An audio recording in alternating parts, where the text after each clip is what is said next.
ज्ञानदायिनी माँ सरस्वती, परम ब्रह्म को आदरणीय प्रधानाचार्य जी, आचार्य जी एवं मेरे प्रिय भैया बहनों, जैसा कि आप लोगों को पता है कि आज हम यहाँ बाल दिवस मनाने के लिए एकत्रित हुए और बाल दिवस जो है भारत में 14 नवंबर को ही मनाया जाता है। लेकिन थोड़ा सा हम और जानेंगे कि जो विश्व में है, पूरे वर्ल्ड में ये बाल दिवस 20 नवंबर को मनाया जाता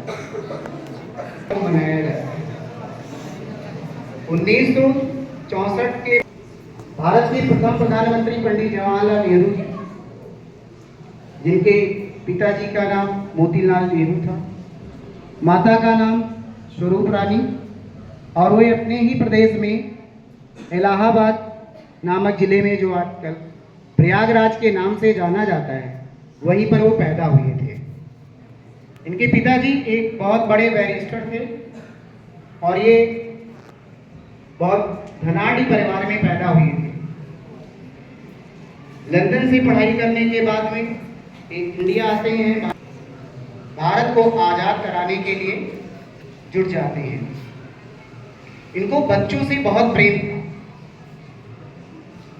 जहाँ भी जाते थे बच्चों से बहुत लगाव था। एक ये थे और एक देश के पूर्व राष्ट्रपति डॉक्टर APJ अब्दुल कलाम जी थे, उनको भी बच्चों से बहुत लगाव था, लेकिन उनसे ज़्यादा इनको बच्चों से लगाव था। 2-3 कहानियाँ मुझे याद है, तो उसमें हम सुनाएंगे। एक बार जब ये प्रधानमंत्री थे, उस दौरान जापान के बच्चों ने इनको लेटर लिखा कि आदरणीय प्रधानाचार्य जी, हम लोगों ने हाथी नहीं देखा है, कृपया हाथी भेज दीजिए। तो उस वक्त कुछ ऐसी व्यवस्था थी नहीं कि हाथी भेजी जाए, लेकिन फिर भी इन्होंने प्रयास किया कि जल मार्ग के माध्यम से बहुत बड़ी सी जहाज बनवाई और उसमें इन्होंने हाथी को पैक करवा के जापान भेजा।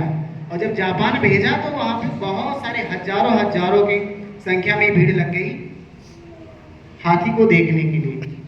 इतना ज़्यादा बच्चों से प्रेम करते थे। एक बार ये प्रेस कॉन्फ्रेंस कर रहे थे, तो एक 4 साल की लड़की जिद करने लगी कि आप हमारे साथ क्या करिए, डांस करिए, नृत्य करिए।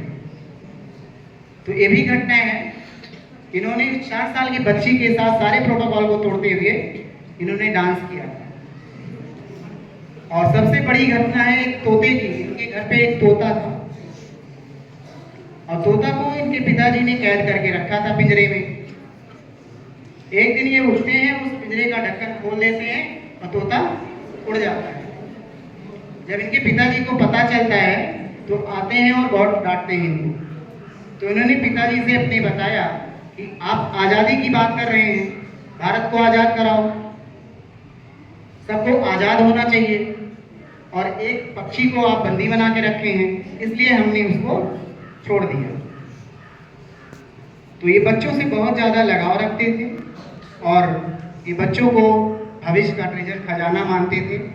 और इन्होंने कई IIT, IIM जैसे विश्वविद्यालयों का भी स्थापना किया। इसी बारे के साथ अपने विराज में थे। धन्यवाद। बहुत बहुत धन्यवाद आचार्य जी का। अब मैं इस कार्यक्रम की अंतिम कड़ी में अपने विद्यालय के आदरणीय प्रधानाचार्य जी को यहाँ आमंत्रित करती हूँ कि वे आए और हम सभी भैया बहनों को आशीर्वचन प्रदान करने की कृपा करें। आदरणीय प्रधानाचार्य जी।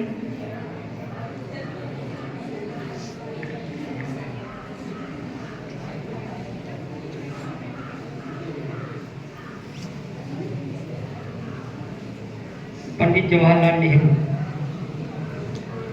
इनका जन्मदिन है और हम सब लोग बाल दिवस मना रहे हैं।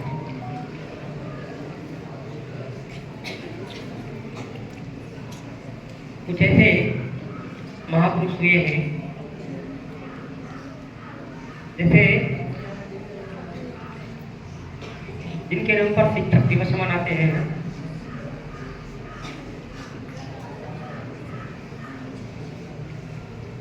वो भी हमारे देश के राष्ट्रपति हुए राधा कृष्णन जी, ऐसे APJ अब्दुल कलाम और ऐसे पंडित जवाहरलाल नेहरू जो प्रयागराज में पैदा हुए, आज भी इनका घर जो है आनंद भवन जिसको कहते हैं, इनके घर का नाम क्या है? आनंद भवन है। उन्होंने अपने घर को सरकार को समर्पित कर दिया, भारत सरकार। पुरातत्व विभाग के देखरेख में वो रहता है।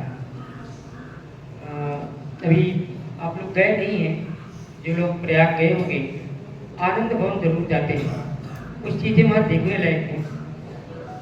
इंदिरा गांधी कहाँ बैठकर पढ़ती थी, जवाहरलाल नेहरू कहाँ बैठकर पढ़ते थे, वो सब सारी चीज़ें अभी भी मौजूद हैं।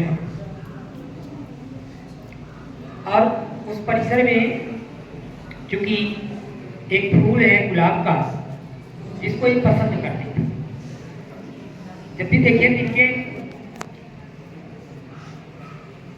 शेरवानी पहनते थे, उसमें गुलाब का फूल लगा रहता था। कुछ लोगों का कहना है कि गुलाब का फूल जो है ये विलासिता का सूचक है। विलासिता का मतलब जानते हो? विलासिता का मतलब ये है बहुत ज्यादा जरूरत से अधिक सुख भोगना।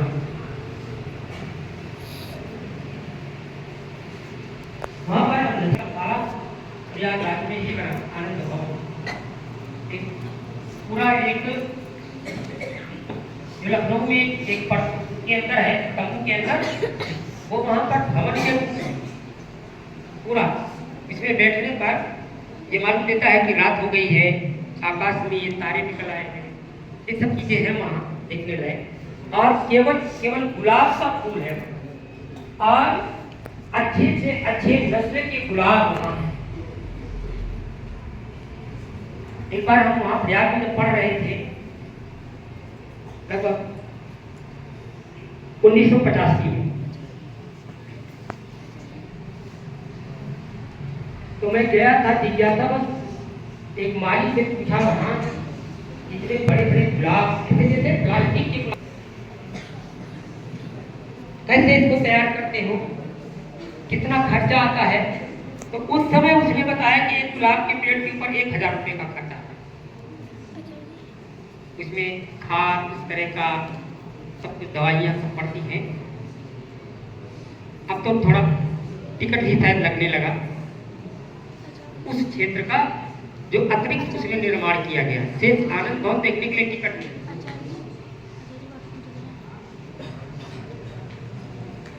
जवाहरलाल नेहरू देश के प्रथम प्रधानमंत्री थे और ये कश्मीरी ब्राह्मण थे।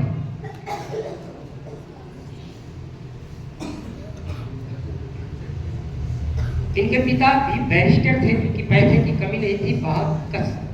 बाद में कश्मीर में जाकर रहने लगे, वहां बस गए।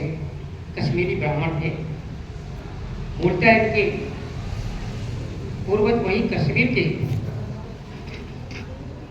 और बहुत रिच फैमिली के थे, इसलिए ये विलासितापूर्ण जीवन जीते थे। सुनने में तो ये आता है कि पंडित जवाहरलाल नेहरू के कपड़े पेरिस में धुले जाते, इतने बड़े आदमी। परंतु जो आधुनिक भारत का सपना है, ऐसा लोग कहते हैं, वो पंडित जवाहरलाल नेहरू ने ही देखा था, क्योंकि विदेश में पढ़ते थे ये भी। हमारा आधुनिक भारत कैसे डिजिटल इंडिया का जमाना ला दिया, तो ऐसे ही उन्होंने भी सपना देखा था पंडित जवाहरलाल नेहरू ने, और उसी के अनुरूप वो काम करते थे। पढ़े थे, विदेश में पढ़े थे, विदेश जाते थे, इस नाते से वहां का चकाचौंध उनके ऊपर हावी था और उसी का सपना ये देखते रहे। 1947 में